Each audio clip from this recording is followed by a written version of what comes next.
E aí, galera, tudo bem? Estou aqui de novo, professora Débora Cavalcante, para dar umas dicas de redação para você. O Enem já está aí, batendo na porta, em novembro, certo? E tem gente que ainda tem dúvidas sobre os elementos que zeram a redação do Enem. Professora, se eu rasurar, eu perco ponto, professora isso, professora aquilo.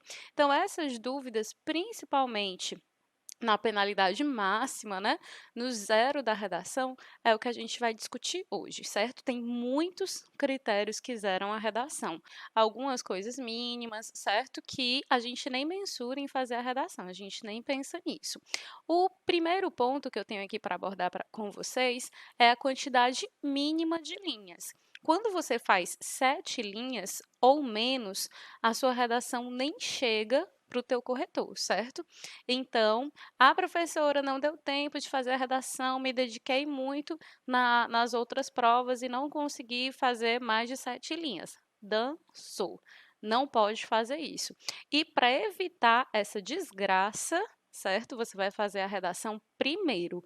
Antes de toda e qualquer questão, você vai fazer a sua redação. Pelo menos o rascunho, certo? E lembra, o rascunho não é a faixa de Gaza, não. O rascunho é um negócio organizado. É como se fosse já o seu texto oficial, só que no lugar do rascunho. Você escreve tudo organizado, bonitinho. Quando você for passar para a folha oficial, você vai só pontuar, colocar algum acento que porventura você possa esquecer, tá bom? Mas se liga no número mínimo de linhas. Você sabe que o mínimo de linhas para a redação ser corrigida são 8 linhas. Então, como é bem pouquinho, se você escrever menos, babau, adeus. Segundo ponto é assinar dentro daquelas 30 linhas, certo? Não pode, de jeito nenhum. Aquelas 30 linhas, da linha 1 à 30ª linha, é um lugar sagrado. Pensa no negócio mais sagrado para você, que você tem aí na sua vida, dentro do seu coração. No dia da prova do Enem, vai ser essas 30 linhas, certo? Não pode colocar desenho, não pode colocar assinatura, não pode colocar palavrão, não pode, de forma alguma, zombar, né, do exame. É considerado como atentado à seriedade do exame. Vocês lembram daquela época em que houve aí redações corrigidas com nota até razoável, média, boa? Que tinha receita de miojo dentro do corpo do texto, que tinha, por exemplo, o hino do Palmeiras. Vocês lembram dessas aberrações? Esse indivíduo que não tinha nada para fazer num belo dia de domingo ensolarado foi fazer a prova do Enem para fazer uma esculhambação dessa. É a partir dessas ocorrências é que qualquer coisa que esteja desconectada ao seu texto pode zerá-lo.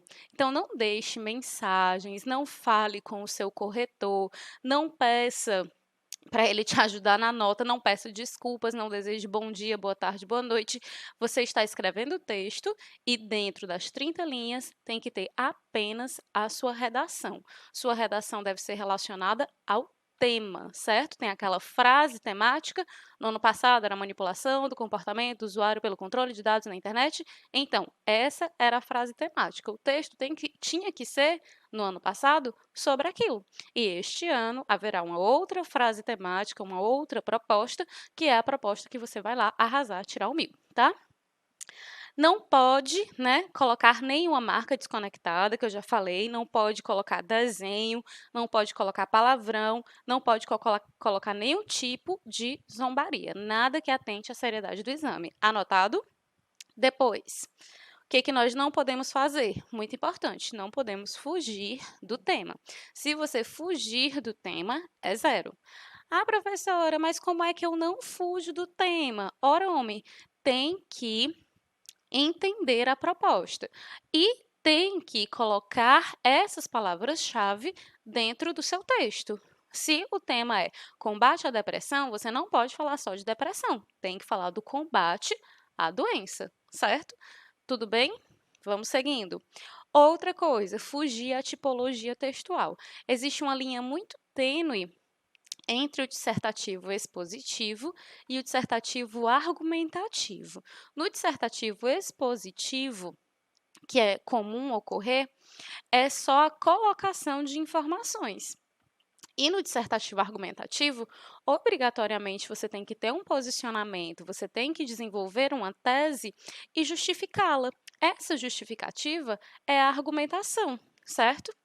Então, não pode esquecer, de forma alguma, de colocar a sua tese bem elaborada, bem clara, para que o seu texto tenha uma argumentação, porque você vai justificar o seu posicionamento. Por exemplo, se você acha que a redução da maioridade penal é prejudicial para a população brasileira, principalmente para aqueles que são mais pobres, você vai ter que explicar isso, certo?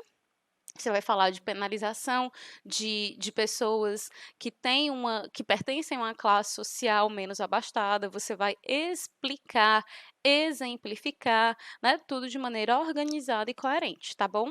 Então, isso é argumentar, é você justificar a sua tese. Portanto, a fuga à tipologia também é um fator que leva a zero. Depois, cópia. Ah, professora, mas eu copiei tudo, não. Eu escrevi um pouquinho também, ó. Se você não tiver até 7 linhas, né, autorais, desculpa, até 8 linhas autorais, 8 linhas, não pode ter menos de 8 linhas suas, certo? Linhas suas, que você pensou, que você escreveu. E o resto, se for tudo predominantemente cópia, zero. Não pode. Não vai copiar, até porque vai te prejudicar em outras competências, se não for o caso do zero. Né? Ah, professora, eu escrevi aqui, mas eu coloquei umas cópias, não sei o quê. Não coloque, não. Você está se preparando, você vai ser capaz de desenrolar qualquer tema. Não inventa de copiar, tá? Faz tudo autoral, escreve lá as 30 linhas, tudo muito organizado, muito lindo, que dá certo. Nada de cópia, nem dos textos de apoio, nem do caderno de questões. Ah, professora, e eles olham os cadernos de questões? Olham, inventa de copiar para tu ver. Outra coisa, produzir o texto de caneta azul. Você sabe, está lá no edital, está lá na capa do caderno de prova, tá todas as pessoas da vida te avisando até o último minuto, até o último suspiro, que o Enem se faz com caneta preta. Infeliz, o que é que tu vai querer com a caneta azul no dia da prova do Enem? Me diz, me responde. Não pode. Se você fizer em caneta azul, a sua prova até pode ser digitalizada. Mas, se essa digitalização ocorrer, é, ela pode ficar ilegível. Fica assim, o Gasparzinho não dá para ler nada, fica ilegível mesmo. Então, não inventa de arriscar a sorte. A professora só tinha caneta azul. Meu filho compra, pede emprestado, faz uma vaquinha, dá teus pulos, mas escreve a redação com a caneta preta e também marca o gabarito com a caneta preta. Por favor, consciência. E, por último, e não menos importante, você passou o ano lá estudando língua estrangeira para fechar a prova de inglês, a prova de espanhol, enfim, a prova de língua estrangeira que você vai fazer. Aí você ficou tão empolgado que quer escrever a redação em espanhol, predominantemente, toda a redação em espanhol. Sabe o que vai acontecer com você? Você vai zerar, porque está claro lá na prova de redação, antes dos textos de apoio, antes de tudo, tem que o texto deve ser escrito em língua portuguesa. Os teus corretores são pessoas que falam português. Então, por que diabos é que tu vai escrever em outro idioma? Também não pode, certo? Então, resumindo, são esses os critérios, tá? Um beijo, até a próxima. Eu espero que você anote tudo isso.